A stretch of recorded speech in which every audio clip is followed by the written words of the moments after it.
తెలంగాణ రాష్ట్రంలోని ప్రభుత్వ ఉద్యోగులు మరియు ఉపాధ్యాయుల చిరకాల కోరిక అయిన నూతన వేతన సవరణ కమిషన్ను వెంటనే ప్రకటించాలని టీఎఫ్-యూటీఎఫ్ రాష్ట్ర అధ్యక్షుడు చావా రవి గారు గట్టిగా డిమాండ్ చేశారండి.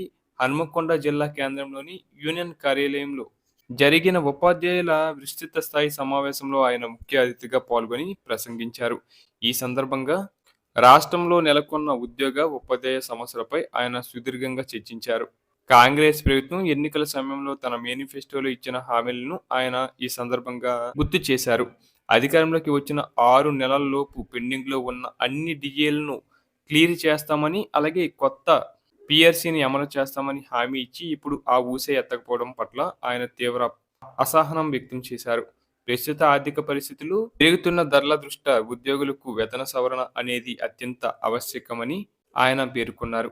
ఇప్పటికే రాష్ట్ర ప్రభుత్వ ఉద్యోగులకు 5 కరువు భత్యాలు పెండింగ్‌లో ఉన్నాయని, రాబోయే జనవరి నాటికి ఆ సంఖ్య 6కు చేరుకుంటుందని ఆయన ఆందోళన వ్యక్తం చేశారు. పెండింగ్ బకాయిల వల్ల ఉద్యోగులు, పెన్షనర్లు ఆర్థికంగా తీవ్ర ఇబ్బందులు ఎదుర్కొంటున్నారని, ప్రభుత్వం తక్షణమే స్పందించి కనీసం పెండింగ్‌లో ఉన్న డీఏలనైనా తక్షణమే విడుదల చేయాలని కోరారు.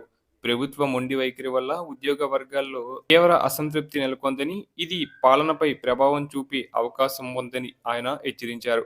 మరో ముఖ్యమైన అంశంగా ఉపాధ్యాయుల సమస్యలపై ఆయన ప్రత్యేకంగా మాట్లాడారు. ముఖ్యంగా 2010వ సంవత్సరం కంటే ముందు నియామకమైన ఉపాధ్యాయులకు ఉపాధ్యాయ అర్హత పరీక్ష ట్యాట్ నుంచి మినహాయింపు ఇవ్వాలని ఆయన డిమాండ్ చేశారు. దశాబ్దాల అనుభవం ఉన్న సీనియర్ ఉపాధ్యాయులకు ఇప్పుడు ట్యాట్ తప్పనిసరి చేయడం వారిని మానసిక వేదనకు గురి చేస్తుందని అభిప్రాయపడ్డారు. వారి సుదీర్ఘ అనుభవాన్ని పరిగణలోకి తీసుకొని ప్రభుత్వం సానుకూల నిర్ణయం తీసుకోవాలని కోరారు. అలాగే ఉపాధ్యాయుల పదోన్నతులు, బదిలీల ప్రక్రియలో ఉన్న సాంకేతిక మరియు న్యాయపరమైన అడ్డంకులను తొలగించి ఉపాధ్యాయులకు న్యాయం చేయాలని పిలుపునిచ్చారు. ఈ సమావేశంలో టీఎఫ్-యూటీఎఫ్ రాష్ట్ర కార్యదర్శి సోమశేఖర్ గారితో పాటు జిల్లా ముఖ్య నేతలు పెద్ద సంఖ్యలో ఉపాధ్యాయులు పాల్గొన్నారు. ప్రభుత్వం త్వరలోనే సానుకూల నిర్ణయం తీసుకోకపోతే ఉద్యోగ, ఉపాధ్యాయ సంఘాలన్నీ ఏకమై రాష్ట్ర వ్యాప్త ఉద్యమానికి సిద్ధమవుతాయని వారు హెచ్చరించారు.